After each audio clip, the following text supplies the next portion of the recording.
Hey everybody, welcome back to Quality Time.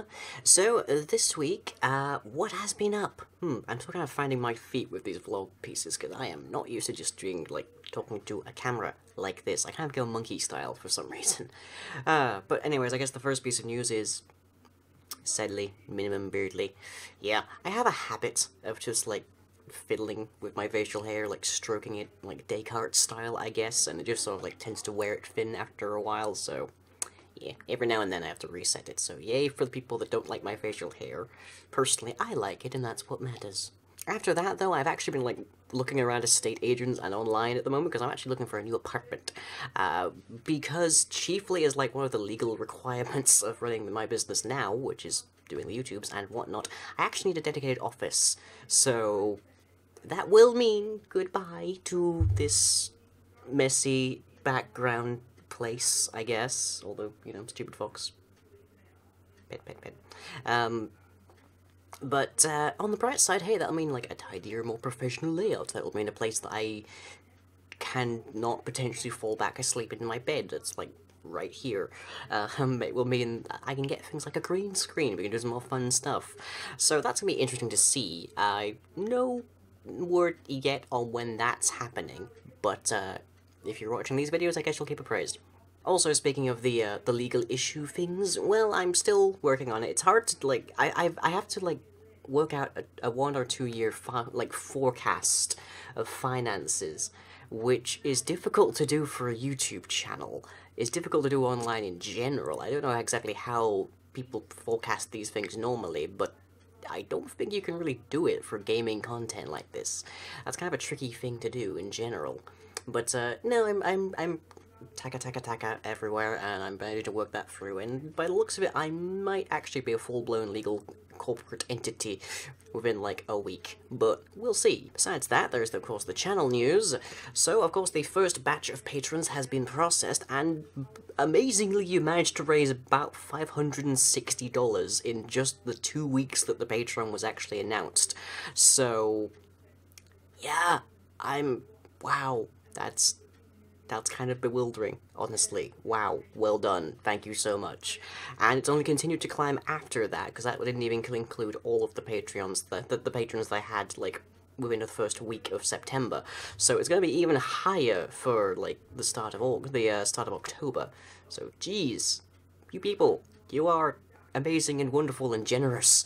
And of course, with the first batch of patrons, that means the first batch of Undermine server Funtime members. So, people on the Undermine have had a lot more time to play on it than I have, and they have been going crazy. You'll get to see a bunch of what a few of them have been up to with their base tours later this month, but it's been kind of astonishing to watch it develop so quickly. I, for example, did not expect livestock to be a thing for probably at least a week.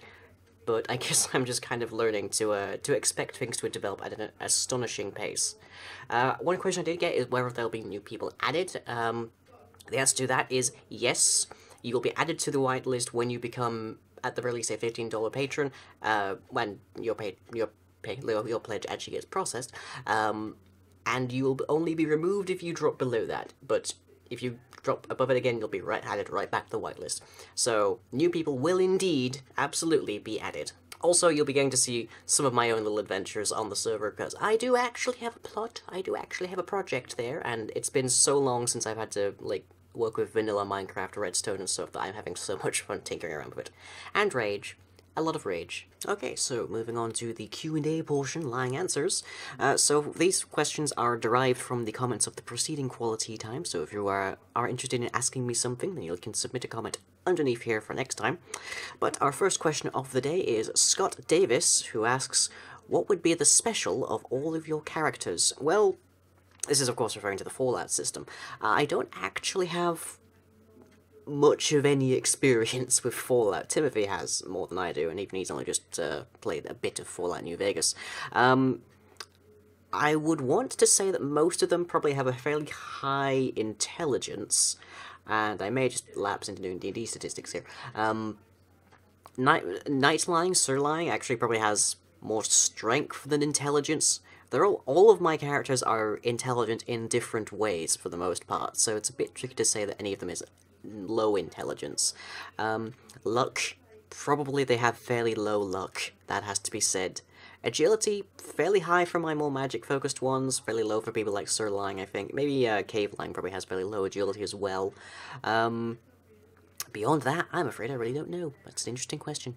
Next question is from Lamps on Wheels TR, who asks, do you plan on adding any mod integration with Yolk Dwarves? The answer there is sort of. I will add as much as I can, more or less. Like, it'd be interesting to get the dwarves doing Foundcraft and stuff.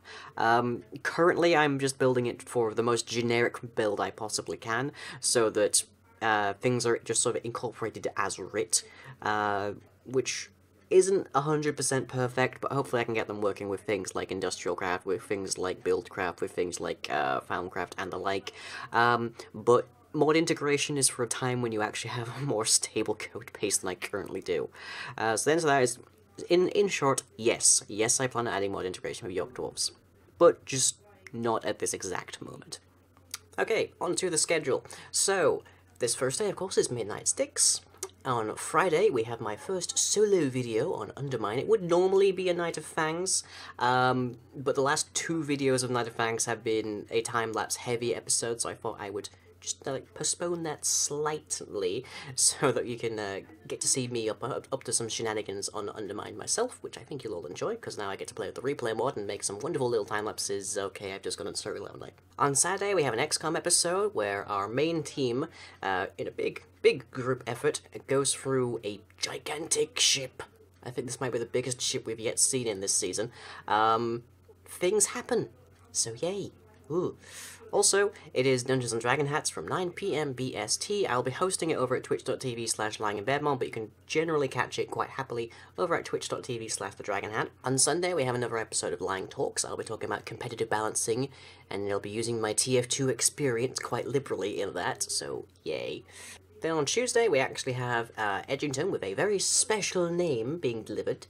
It's not a unit, it's not a settler, so this should be interesting. And of course on Tuesday we also have Yolk Dwarves Live, number 33. I have been doing this for so long.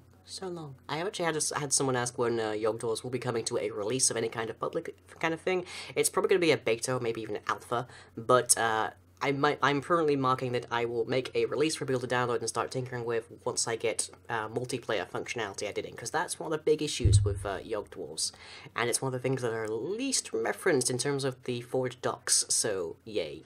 And then on Wednesday we'll be back with Night of Fangs, and of course another Quali-Tea time. All that in mind, cheers.